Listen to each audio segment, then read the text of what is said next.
So நம்ம இப்போது photo editing video வந்து பார்த்துடலாம். இதில் வந்து நான் உங்களுக்கு என்ன ஆப் நான் யூஸ் பண்ணி ஃபோட்டோ எடிட் பண்ணுறேன் அப்படிங்கிறத காமிக்கிறேன். நான் வந்து பொதுவாக கேன்வா ஆப் தான் வந்து யூஸ் பண்ணிகிட்ருக்கேன். ஸோ கேன்வா ஆப்பில் வந்துட்டு பார்த்திங்கன்னா இதுதான் உங்களுக்கு ஹோம் ஸ்க்ரீனாக வந்து நிற்கும். ஓகேங்களா? இதில் வந்துட்டு நம்ம ஃபஸ்ட்டு வந்து இந்த ப்ளஸ் சைனை வந்து டச் பண்ணிக்கணும். ஏன் ப்ளஸ் சைன் டச் பண்ணிக்கணும் அப்படின்னு சொல்கிறேன், ஏன் டெம்ப்ளேட்ஸ் யூஸ் பண்ணக்கூடாது அப்படின்னு சொன்னால், நாம் வந்து மேக்ஸி சைஸில் தான் வந்து பிரிண்ட் அவுட் எடுக்க போகிறோம், ஃபோட்டோ பிரிண்ட்டு. ஸோ நம்ம கஸ்டம் சைஸ்னு இங்கே ஒரு ஆப்ஷன் இருக்குது பார்த்தீங்களா, அதை டச் பண்ணிக்கோங்க. இது வந்து பிக்சலில் இருக்கும் இந்த யூனிட்டு, அதை இன்ச்சஸில் மாற்றிக்கோங்க. வித்து வந்து 6, ஹைட்டு வந்து 8ன்னு கொடுத்துக்கோங்க. கொடுத்துட்டு க்ரியேட் நியூ டிசைன்னு கேட்கும். ஸோ அதை நீங்கள் ப்ரெஸ் பண்ணிட்டீங்கன்னா உங்களுக்கு மேக்ஸி சைஸில் கேன்வாவில் வந்து ஓப்பன் ஆகிடும். இப்போ ஓப்பன் ஆகிறதுக்கு ஒரு 2 செகண்ட்ஸ் to 3 செகண்ட்ஸ் எடுக்கும். இல்லை அதுவே டிஃபால்ட்டாக டெம்ப்ளேட்ஸ் காட்டும், அதை வந்து ஸ்வைப் பண்ணி கீழே விட்டுருங்க. இப்போ கீழே வந்து உங்களுக்கு நிறைய தெரியுதா, டிசைன் எலிமெண்ட்ஸ் அதெல்லாம் இருக்கா. ஸோ நீங்கள் வந்து எலிமெண்ட்ஸ் வந்து டச் பண்ணிக்கோங்க. எலிமெண்ட்ஸில் போயிட்டு இப்போ வந்து நம்ம ஒரு ஃபோட்டோ வந்து ப்ளேஸ் பண்ண போகிறோம் அந்த மேக்ஸி சைஸில். ஸோ ஃப்ரேமுக்கு போயிட்டு ஃப்ரேமில் உங்களுக்கு சி ஆல்னு ஒரு ஆப்ஷன் இருக்கும். அதில் போயிட்டு நான் வந்து சர்க்கிள் வந்து சூஸ் பண்ணிக்கிறேன். ஓகேவா? இப்போ வந்து நான் வந்து 4 சென்டிமீட்டர் கீச்செயின் ஒன்று காமிச்சேன் பார்த்தீங்களா.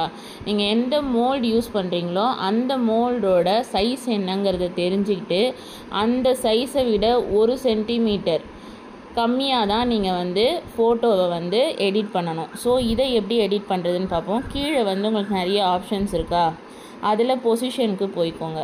பொசிஷனில் போய்ட்டு அட்வான்ஸில் போய்ட்டு நான் இதை என்ன பண்ணுறேன்னா 2 இன்ச்சுன்னு மாற்றிக்கிறேன். ஓகேவா? 2 இன்ச்சுன்னு மாற்றிட்டேன். இப்போ முன்னாடி இந்த சர்க்கிளை விட இது வந்து சென்டிமீட்டர் கம்மியாயிடுச்சு. ஓகேவா? நான் இதை இங்கே ப்ளேஸ் பண்ணிடுறேன். இப்போ இதே சர்க்கிள் மாதிரி எனக்கு இன்னும் ஒரு 3 சர்க்கிளோ 2 சர்க்கிளோ வேணும் அப்படின்னு சொன்னால், இங்கே இதுக்கு மேலே உங்களுக்கு ஒரு ஓவல் ஷேப்பில் ஒரு ஆப்ஷன் தெரியுதா, அதில் நடுவில் வந்து 2 ஃபைலில் ஒரு ப்ளஸ் சிம்பிள் போட்டிருக்கா, அந்த ப்ளஸ் சிம்பிளை ஒரு வாட்டி கிளிக் பண்ணிக்கோங்க. உங்களுக்கு இதே மாதிரி ஒரு டூப்ளிகேட் வந்து ஃபார்ம் ஆகிடும். ஓகேவா?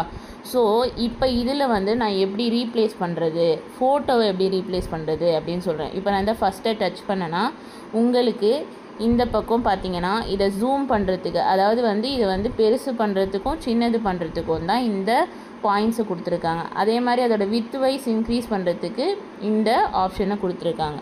ஓகேவா? இப்போ வந்து நான் ரீப்ளேஸ்ன்னு கொடுக்குறேன். ரீப்ளேஸ்ன்னு கொடுத்துட்டு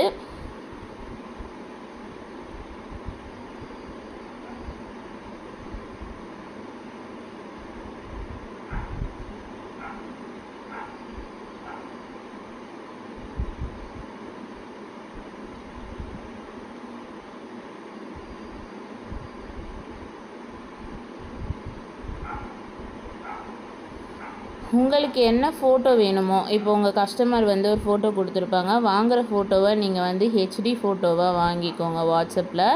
ஏன்னா அதுதான் வந்து உங்களுக்கு வந்து எடுக்கிறதுக்கு உங்களுக்கு கிளியராகவும் இருக்கும். அதுக்கப்புறம் அவங்க வந்து ஹெச்டி இல்லாமல் சாதா ஃபோட்டோஸ் ஏதாவது கொடுத்துட்டாங்க அப்படின்னு சொன்னால் உங்களுக்கு வந்து அது கஷ்டமாக போயிடும். ஸோ அதை மட்டும் பார்த்துக்கோங்க.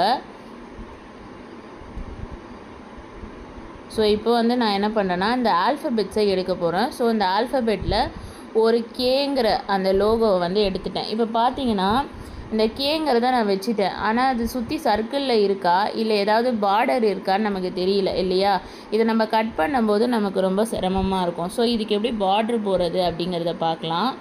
ஸோ நான் என்ன பண்ணுறேன்னா ஸ்டைலுன்னு இருக்கா, அதில் போயிட்டு இதுக்கு பக்கத்தில் அந்த பார் போட்ட சர்க்கிளுக்கு பக்கத்தில் ஒரு குட்டி லைன் இருக்கா, அந்த குட்டி லைனை வந்து நான் டச் பண்ணேன்னா அதுவே டிஃபால்ட்டாக உங்களுக்கு 4ன்னு காட்டும். அதாவது இந்த சர்க்கிளில் ஒரு பார்டர் போட்டிருக்குல்ல, அந்த பார்டர் லைனோட டென்சிட்டி அதோட சைஸை தான் அது காட்டுது. உங்களுக்கு அது சின்னதாக வேணும்னா மெலிசாக வேணும்னா இதை கம்மி பண்ணிக்கோங்க, இல்லை அடர்த்தியாக வேணும் அப்படின்னு சொன்னால் இதை இன்க்ரீஸ் பண்ணிக்கோங்க. ஸோ எனக்கு வந்து இது வந்து தின்னாக தான் வேணும். ஸோ நான் இந்த மாதிரி போட்டேன். அப்போ இதுக்குமே வந்து நான் என்ன பண்ணுறேன்னா இதை டச் பண்ணிட்டேன்னா இதுக்கு வந்து ஆட்டோமேட்டிக்காக பார்டர் வந்துடும். இப்போ இந்த இதில் வந்து நான் ரீப்ளேஸ் பண்ணுறேன். ரீப்ளேஸ் பண்ணும்போது திருப்பியுமே நான் வந்து எனக்கு பிடிச்ச ஒரு ஃபோட்டோவை அதில் ப்ளேஸ் பண்ண போகிறேன்.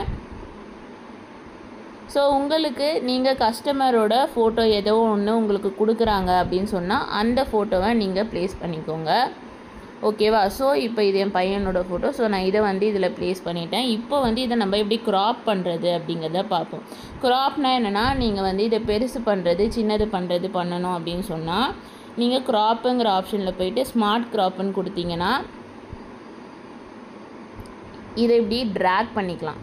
ட்ராக் பண்ணிவிட்டு இந்த பக்கத்தில் இருக்கிறத மேலே இழுத்துட்டு உங்களுக்கு எப்படி வேணுமோ அட்ஜஸ்ட் பண்ணி வச்சுக்கோங்க. ஓகேவா. டன்னுன்னு கொடுத்துட்டிங்கன்னா அது உங்களுக்கு அழகாக ஃபார்ம் ஆகிடும். ஓகேவா. ஸோ இதுதான் வந்து மோஸ்ட்லி உங்களுக்கு எடிட்டிங்கில் வந்துட்டு கேன்வாவில் ரொம்ப யூஸ்ஃபுல்லாக இருக்கும். இதை வந்து நீங்கள் அப்படியே ஃபோட்டோ ஸ்டூடியோவில் கொடுத்து நீங்கள் வந்து மேக்ஸி சைஸில் எடுத்து கொடுங்க அப்படின்னு சொன்னீங்கன்னா, கிளாஸியில் மேக்ஸி வேணும் எனக்கு அப்படின்னு சொன்னீங்கன்னா அவங்களே ஆட்டோமேட்டிக்காக உங்களுக்கு எடுத்து கொடுத்துருவாங்க. நான் இப்போ உங்களுக்கு லேமினேஷன் மிஷின் நான் பர்சனலாக யூஸ் பண்ணுறத நான் யூடியூப்பில் ஏற்கனவே வீடியோவாக போட்டிருக்கேன்.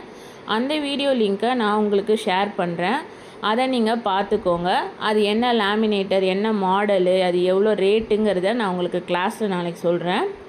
ஸோ நீங்கள் அந்த லேமினேட்டர் மிஷினையும் இந்த ஃபோட்டோ எடிட்டிங் வீடியோவையும் ஃபுல்லாக பார்த்துட்டு நாளைக்கு கிளாஸ்க்கு வாங்க. அப்போ தான் உங்களுக்கு வந்து நாளைக்கு ஃபோட்டோ வச்சு நான் காமிக்கும் பொழுது இது எப்படி பண்ணியிருக்காங்கங்கிற ஒரு ஐடியா உங்களுக்கு கிடைக்கும். அதே மாதிரி உங்களுக்கு நிறைய ஃப்ரேம்ஸ் இருக்குது. இப்போ நான் நிறைய டிசைனான ஃப்ரேம்ஸ்லாம் வந்து பண்ணினேன். ஓகேங்களா. அந்த ஃப்ரேம்ஸ்லாம் எங்கே இருக்கும் அப்படின்னு பார்த்தீங்கன்னா கீழே வரைக்கும் இருக்கும். இப்போ நீங்கள் வந்து நான் இன்றைக்கி கிளாஸில் காட்டின மாதிரி ஒரு பார்டர் சர்க்கிள் மாதிரி இருக்கா, அதுக்குள்ளே உங்களுக்கு ஒரு ஃபோட்டோ ஃப்ரேம் வைக்கிற மாதிரி இருக்கா, இந்த மாதிரினா உங்களுக்கு பார்க்குறதுக்கு ரொம்ப அழகாகவே இருக்கும். ஓகேவா. ஸோ நான் வேறு ஃபோட்டோ உங்களுக்கு வச்சு காமிக்கிறேன். இதில்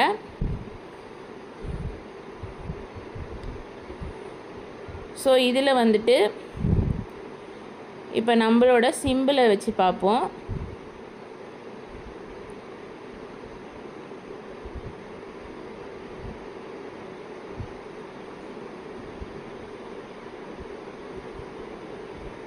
நான் வந்து பர்சனலாக வந்து கேன்வாவை தான் வந்து சொல்லுவேன் பண்ண சொல்லி. ஏன்னா வந்து கேன்வாவில் தான் உங்களுக்கு வந்து ஈஸியாக இருக்கும்.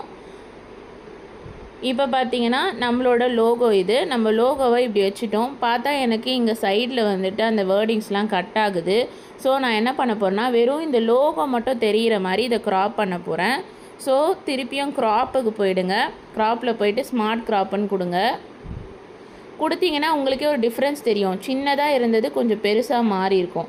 ஓகேவா. இப்போ நீங்கள் இந்த சைடில் இழுத்துட்டு இதை ட்ராக் பண்ணி நடுவில் வச்சுட்டு இந்த ஏவுமே கொஞ்சம் உள்ளே வர மாதிரி வச்சிங்கன்னா டன் கொடுத்துட்டிங்கன்னா உங்களுக்கு ஒரு கிளியர் லோகோ பிக்சர் கிடச்சிருச்சு. இப்போ பார்த்தீங்கன்னா இந்த பார்டரை சுற்றி ஒரு கலர் இருக்குல்ல, அந்த கலரை நான் சேஞ்ச் பண்ணணும். எனக்கு வந்து இந்த ப்ரௌன் கலர் வேணாம், எனக்கு பிளாக் கலர் வேணும்னா பிளாக் கொடுத்திங்கன்னா அது பிளாக்காகவே மாறிடும். இல்லை எனக்கு வேறு ஏதாவது கலர் வேணும், ஒயிட் வேணும் அப்படின்னா ஒயிட் கொடுத்திங்கன்னா அந்த பார்டரே நமக்கு தெரியாது. ஸோ பிளாக்கு நான் வந்து ப்ரிஃபர் பண்ணிக்கிறேன். ஓகேவா. ஸோ இதை ட்ராக் பண்ணி நான் இங்கே வச்சிடுறேன். ஸோ திருப்பியுமே இதை வந்து சைஸ் மாற்றணும் அப்படின்னு சொன்னால் பொசிஷனுக்கு போங்க. பொசிஷனில் அட்வான்ஸ்க்கு போங்க. இதில் வந்து நான் வந்து உங்களுக்கு 4 inches கொடுக்குறேன். சரியா. 4 inches கொடுத்தவொன்னே உங்களுக்கு பெரிய சைஸ் கிடைக்குதா. இப்போ ஃபோட்டோ ஃப்ரேம்லாம் வைக்கிறீங்க அப்படின்னு சொன்னால் இப்போ 6 inch ஃபோட்டோ ஃப்ரேமில் நீங்கள் 4 inch ஃபோட்டோ வச்சிங்கன்னா தான் அது பார்க்குறதுக்கு அழகாக இருக்கும். சைடில் நீங்கள் ஏதாவது டெக்கரேஷன் கொடுத்தாலுமே அது பார்க்குறதுக்கு தெளிவாக தெரியும். நீங்கள் வந்து 6 inchல பண்ணிவிட்டு நீங்கள் வந்து 5.5 அதே மாதிரி 5 inchஸில் ஃபோட்டோ வச்சிங்கன்னா உங்களுக்கு டெக்கரேஷன் பண்ணுறதுக்கும் சரி, இல்லை நீங்கள் ஏதாவது கலரை சுற்றி போட்டிங்கனாலும் சரி, அது அந்த ஃபோட்டோவோட மர்ஜ் ஆகி பார்க்குறதுக்கே அசிங்கமாகிடும். ஸோ இதுதான் வந்து கேன்வா ஆப்பு. இதில் என்னென்னா இது 2 ஆப்ஷன் இருக்கும். இது வந்து டவுன்லோட் மட்டும் பண்ணும். இந்த ஆரோ இருக்குது பார்த்தீங்களா, மேலே போகிற மாதிரி ஒரு ஆரோ இருக்குல்ல, ரைட் சைடில் மேலே பாருங்கள், ரைட் சைடில் அப்பில் பாருங்கள், ஒரு டவுன்லோடு ஹேரோ இருக்கா, அதாவது கீழே வர மாதிரி ஒரு ஹேரோ இருக்கா, மேலே வர மாதிரி ஒரு ஹேரோ இருக்கா. எப்போவுமே இந்த மேலே வர ஹேரோவை கொடுத்துக்கோங்க. டவுன்லோடான்னு கேட்கும், டவுன்லோட் கொடுத்துக்கோங்க. அதுவே உங்களுக்கு வந்து சஜஸ்ட் பண்ணும். இதெல்லாம் வந்து ப்ரோவில் இருக்கிறதுனால இந்த கிங்கு மாதிரி ஒரு லோகோ போட்டிருக்குல்ல, இதெல்லாம் ப்ரோ ஆப்ஷன்ஸ், அதெல்லாம் டச் பண்ணாதீங்க. ஏற்கனவே அது பிஎன்ஜியில் தான் இருக்குது. ஸோ டவுன்லோட் கொடுத்துக்கோங்க. இந்த மாதிரி உங்களுக்கு காட்டும் ப்ரிப்பேரிங் யுவர் டிசைன் அப்படின்னு சொல்லிட்டு. இப்போ பார்த்தீங்கன்னா அது நிறைய ஆப்ஷன்ஸ் காட்டும். நீங்கள் வந்து மெயில் கொடுக்கணுன்னா யாருக்காவது மெயில் ஐடியில் சென்ட் பண்ணி, இப்போ நீங்கள் ஏதோ ஒரு ஃபோட்டோ ஸ்டூடியோவில் வந்து நீங்கள் எடுக்க போகிறீங்க, அந்த ஃபோட்டோ ஸ்டூடியோ மெயிலுக்கு வந்துட்டு இங்கே மெயில் ஐடி கொடுத்துருந்தாங்கன்னா அதுக்கு நீங்கள் ஸ்ட்ரெயிட்டாக அந்த ஃபோட்டோவை அனுப்பிட்டீங்க அப்படின்னு சொன்னால் பார்த்துக்கோங்க, உங்களோட கேன்வாவில் பண்ண அந்த ஃபோட்டோ எப்போவுமே மோஸ்ட்லி எம்பி சைஸில் தான் வரும். எம்பி சைஸில் வந்தது கரெக்டாக எம்பி சைஸ்லேயே உங்களுக்கு ஃபோட்டோ ஸ்டூடியோவில் போய் சேர்ந்துருக்கா அப்படிங்கிறத பார்த்துக்கோங்க. நான் சும்மா இப்போ வந்து என் ஹஸ்பண்டோட மெயில் ஐடிக்கு கொடுக்குறேன். இப்போ பார்த்தீங்கன்னா தெரியும், இது வந்து நான் 2-3 தான் பண்ணியிருக்கேன். 637 KB தான் வந்திருக்கு.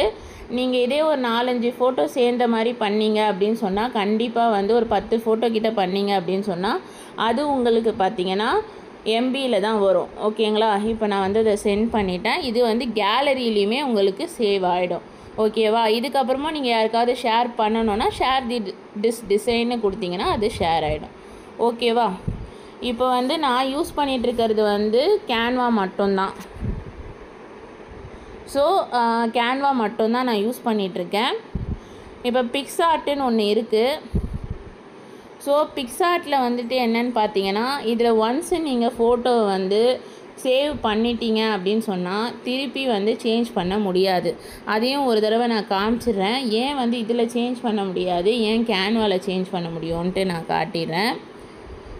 இப்போ நான் கேன்வாவுக்கு போயிட்டு கேன்வாவில் இப்போ இதுக்கு பேக்கு நான் கொடுத்துட்டேன். ஏற்கனவே இது நான் பண்ணது அந்த ஸ்க்ரீனில் நிற்கிது. நான் பேக் ஏரோ கொடுக்குறேன். இப்போ இந்த ஹோம் பேஜில் நான் இப்போ பண்ணேன் பார்த்தீங்களா லேட்டஸ்ட்டாக, அது வந்து அன்டைட்டில்டு டிசைன்னு வந்து நிற்கும். இப்போ நான் இதுக்குள்ளே போயிட்டு திருப்பியும் நான் இதை சேஞ்ச் பண்ணணும், எனக்கு இந்த ஃபோட்டோ வேணாம், நான் இந்த ஃபோட்டோ வந்து ரீப்ளேஸ் பண்ணணும் அப்படின்னா ரீப்ளேஸ் ஆப்ஷன் வரும். ரீப்ளேஸ் ஆப்ஷனை கொடுத்து நான் இந்த ஃபோட்டோவையே வந்து வேறு ஃபோட்டோவாக மாற்றிக்கலாம். ஓகேங்களா? ஆனால் நீங்கள் வந்து பிக்ஸார்ட்டில் பண்ணும்போது இந்த மாதிரி நீங்கள் ஏற்கனவே பண்ண இமேஜில் இந்த மாதிரி டச் பண்ணி ரீப்ளேஸ் பண்ணவோ இல்லை எடிட் பண்ணவோ முடியாது. இதுதான் அதில் இருக்கிற ஒரு ட்ராபேக். ஓகேவா? ஸோ இப்போ நம்ம பிக்ஸார்ட்டுக்கு போயிடுவோம். பிக்ஸார்ட்டோட ஹோம் பேஜ் இது தான். ஓகேவா? பிக்ஸார்ட்டோட ஹோம் பேஜ் இது தான். இல்லை எடிட் ஃபோட்டோ போயிருங்க. எடிட் ஃபோட்டோ போயிட்டு உங்களுக்கு எந்த பிக்சர் வேணுமோ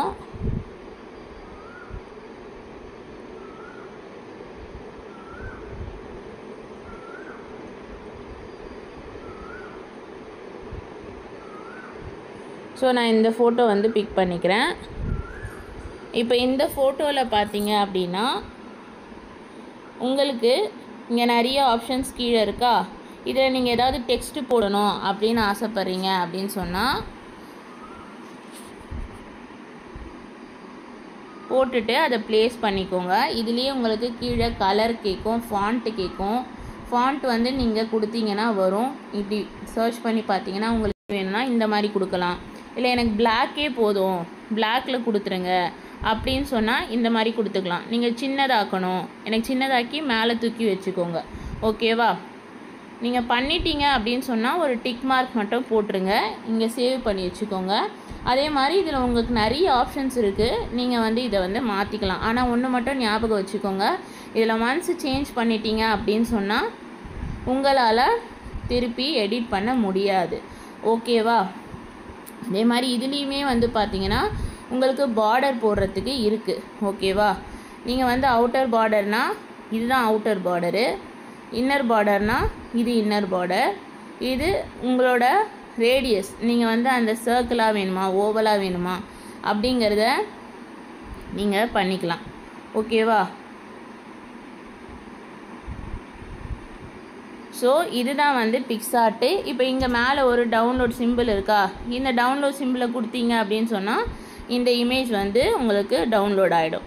ஓகேவா? ஆனால் ஒன்று மட்டும் தெரிஞ்சுக்கோங்க, சேவ் அஸ் ஜேபிஜின்னு கொடுத்துட்டு ஏற்கனவே உங்களுக்கு டிஃபால்ட்டாக அது வந்து ஹை குவாலிட்டியில் தான் இருக்குது, சேவ்னு கொடுத்துருங்க. ஒன்ஸ் வந்து அதுவே save to a photo gallery அப்படிங்கிறத காமிச்சிடும். ஓகேவா? ஸோ இதுதான் வந்து பிக்ஸார்ட்டில் எடிட் பண்ணுறது. அதே மாதிரி இப்போது நம்ம என்ன பண்ணலாம் அப்படின்னு பார்த்தீங்கன்னா கேன்வா ஆப்பில் இப்போ நான் வந்து இதை டெலிட், ஒரு வேளை எனக்கு இந்த ஃப்ரேமே வேணாம், இந்த ஃப்ரேமை எடுத்துகிட்டு எனக்கு வந்து டெக்ஸ்ட்டு வேணும், இப்போ வந்து எனக்கு வந்து அவங்க விஷஸ் கேட்டிருக்காங்க, அந்த விஷஸை வந்து நான் வந்து இதில் போடணும். எப்படி போடுறது அப்படின்னு கேட்டிங்கன்னா அதை நான் இப்போ செஞ்சு காமிக்கிறேன். ஃபஸ்ட்டு அதுக்கு நம்ம இந்த ஃப்ரேம்ஸ் எல்லாம் வந்து டெலீட் பண்ணணும். இங்கே ஒரு டஸ்ட்பின் மாதிரி ஒரு சிம்பிள் இருக்கா, அதில் டெலீட் ஃப்ரேம்னே கொடுத்துருங்க. எல்லா ஃப்ரேமும் வந்து டெலீட் ஆகிடும். ஓகேவா? இன்ச்சஸ் டைப் பண்ணிக்கோங்க. இதில் வந்துட்டு வித்து வந்து 8, ஹைட்டு வந்து 12ன்னு கொடுத்துக்கோங்க. இது A4 சைஸ். ஓகேவா? A4 சைஸுக்கு 8 × 12. ஓகேங்களா? இப்போ OHP ஷீட்டில் வந்து 12 × 8 A4 சைஸுக்கு நம்ம வந்து டெக்ஸ்ட்டு எப்படி வந்து எடுக்கிறது, அதை வந்து எப்படி பார்ட்ரு போட்டு நம்ம வந்து சேவ் பண்ணி வச்சுக்கிறது, அடுத்தடுத்த ஃபோட்டோ நீங்கள் பண்ணும்போதோ இல்லை ஃப்ரேம்ஸ் பண்ணும்போதோ அதில் வந்து வேர்டிங்ஸ்லாம் கேட்குறாங்க அப்படின்னு சொன்னால் அதில் பண்ணுறது எப்படி அப்படிங்கிறத நான் காட்டுறேன். இப்போ எலமெண்ட்ஸில் போயிட்டு நான் என்ன பண்ணுறேன்னா ஒரு ரெக்டாங்கிள் ஃப்ரேம் எடுத்துக்கிறேன். அந்த ரெக்டாங்கிள் ஃப்ரேமில் ஸ்டைலில் போயிட்டு நான் வந்து பார்டர் முதல்ல க்ரியேட் பண்ணிடுறேன். க்ரியேட் பண்ணிவிட்டு நான் இதோட வித்தை கம்மி பண்ணிவிட்டு லென்த்தை வந்து இப்படி இழுத்துக்கிறேன். ஓகேங்களா? நல்லா பார்த்துக்கோங்க. லென்த்தை வந்து இழுத்துட்டு வித்தை வந்து கம்மி பண்ணிக்கிறேன். இதை வந்து நான் இங்கே ப்ளேஸ் பண்ணிக்கிறேன். இதை வந்து நான் மல்டிபிள் டைம்ஸ் வந்து நம்ம பண்ணணுன்னா நம்ம என்ன பண்ணணும் அப்படின்னு ஏற்கனவே சொல்லியிருக்கேன். ஸோ இந்த ப்ளஸ் சிம்பிள் கொடுத்தீங்கன்னா இது மல்டிபிள் டைம் உங்களுக்கு வந்து செலக்ட் ஆகிடும்.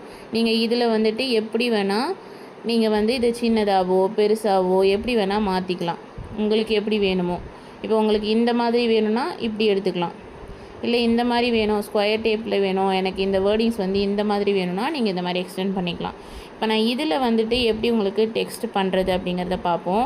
ஸோ ஃபஸ்ட்டு நம்ம இந்த கலரை மாற்றிப்போம். ஒயிட் கலரில் நான் மாற்றிட்டு இதில் டெக்ஸ்ட்டுக்கு போயிட்டு ஆட் டெக்ஸ்ட் பாக்ஸ் அப்படின்னு கொடுத்துட்டு இல்லை நான் ஏற்கனவே ஒரு வேர்டிங் எடுத்து வச்சுருக்கேன். ஸோ பேஸ்ட் பண்ணிவிட்டு இதை தூக்கி நான் என்ன பண்ணுறேன்னா இந்த பாக்ஸ்குள்ளே ஃபிட் பண்ணுறேன். ஓகேங்களா?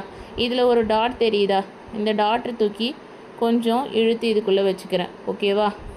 இப்போ இந்த ஃபாண்ட் வந்து உங்களுக்கு கொஞ்சம் போல்டாக வேணும் அப்படின்னு சொன்னால் கீழே வந்து உங்களுக்கு ஃபாண்ட் காட்டும். சரிங்களா?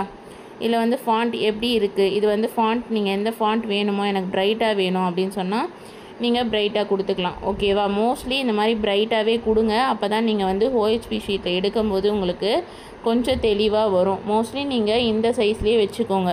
இல்லை எனக்கு சைஸ் மாற்றணும் அப்படின்னு சொன்னால் ஃபாண்ட் சைஸுக்கு போயிட்டு இன்க்ரீஸும் பண்ணிக்கலாம், டிக்ரீஸும் பண்ணிக்கலாம். அது உங்கள் இஷ்டம். சரிங்களா? இப்போ நான் என்ன பண்ணுறேன் அப்படின்னா இதை வந்து சின்னது பண்ணி நான் இப்போ வந்து நடுவில் ப்ளேஸ் பண்ணிக்கிறேன். ஓகேவா? ஸோ இந்த மாதிரி தான் நீங்கள் வந்து OHP ஷீட்டில் எடுக்கும் பொழுது நீங்கள் இந்த மாதிரி பண்ணிவிட்டு உங்களுக்கு தேவையான எல்லா ஃபில்லிங்ஸையுமே எல்லா டெக்ஸ்ட்டையுமே இந்த A4 சைஸில் வந்துட்டு பண்ணிவிட்டு அதுக்கப்புறமா கடைசியாக இந்த மேலே இருக்கிற ரைட் சைடில் மேலே இருக்கிற இந்த அப்பர் ஹேரோ போட்டிருக்க இந்த பட்டனை கொடுத்துட்டு இங்கே டவுன்லோடுன்னு வருதா, அந்த டவுன்லோடை ப்ரெஸ் பண்ணிவிட்டு டவுன்லோட் கொடுத்துட்டிங்கன்னா அது உங்களோட டிசைனை வந்து ப்ரிப்பேர் பண்ணிடும். அதை வந்து நீங்கள் என்ன பண்ணலான்னா எந்த ஸ்டூடியோவில் வந்து நீங்கள் கொடுத்து பண்ணுறீங்களோ முக்கியமான விஷயம் இங்க்ஜெட் பிரிண்டர் இருக்கான்னு கேட்டுக்கோங்க. அந்த ஸ்டூடியோவில் லேசர் பிரிண்டில் OHP ஷீட் வச்சு எடுக்க மாட்டாங்க. ஸோ இங்க்ஜெட் பிரிண்டர் இருக்கா அப்படின்னு பார்த்துக்கோங்க. மோஸ்ட்லி பார்த்தீங்கன்னா உங்களுக்கு ரெசின் ஆர்ட்டில் எடுக்கிற ஃபோட்டோஸும் சரி இது OHP ஷீட்டில் எடுக்கிற ஃபோட்டோஸும் சரி உங்களுக்கு வந்துட்டு இன்க்ஜெட் பிரிண்டர் இருந்தால் தான் நல்லது. அதை மட்டும் பார்த்துக்கோங்க. உங்களுக்கு வந்து கிளியர் ஸ்டிக்கர் ஷீட் அப்படின்னா என்ன, அதுக்கப்புறம் ஃபோட்டோ பிரிண்ட் எடுக்கிற ஷீட் எது இருக்குது அப்படிங்கிற ஃபோட்டோஸ் வந்து நான் உங்களுக்கு வந்து குரூப்பில் ஷேர் பண்ணுறேன். அதை பற்றி வந்து நாளைக்கு உங்களுக்கு நான் கிளியராக எக்ஸ்பிளைன் பண்ணுறேன் கிளாஸில். ஓகேங்களா? இதில் யாருக்காவது ஏதாவது டவுட்ஸ் இருந்தது அப்படின்னு சொன்னால் குரூப்பில் ஷேர் பண்ணுங்கள்.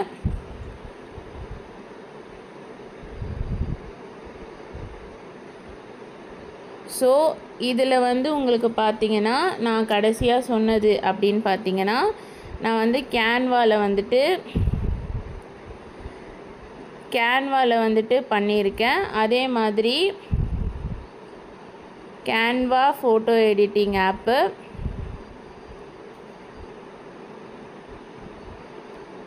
அதே மாதிரி பிக்ஆர்ட்டு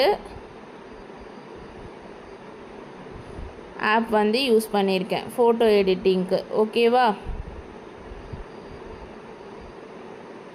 ஸோ இதோட லிங்க் வந்து உங்களுக்கு யூடியூப்பில் நான் அப்லோட் பண்ணிவிட்டு அந்த லிங்க் உங்களுக்கு நான் ஷேர் பண்ணிவிடுவேன். உங்கள் இமெயிலையும் வந்துடும், ப்ளஸ் உங்களுக்கு உங்களோட வாட்ஸ்அப் குரூப்லேயும் வந்துடும். நீங்கள் எத்தனை தடவை வேணால் அதை பார்த்துக்கலாம். இதுலேருந்து ஏதாவது டவுட்னால் நீங்கள் என்ன நாளைக்கு நேரில் ஒர்க் ஷாப்பில் கேட்டிங்கன்னா நான் நேர்லேயே உங்களுக்கு சொல்லி காட்டுவேன். ஓகேங்களா? தேங்க்யூ.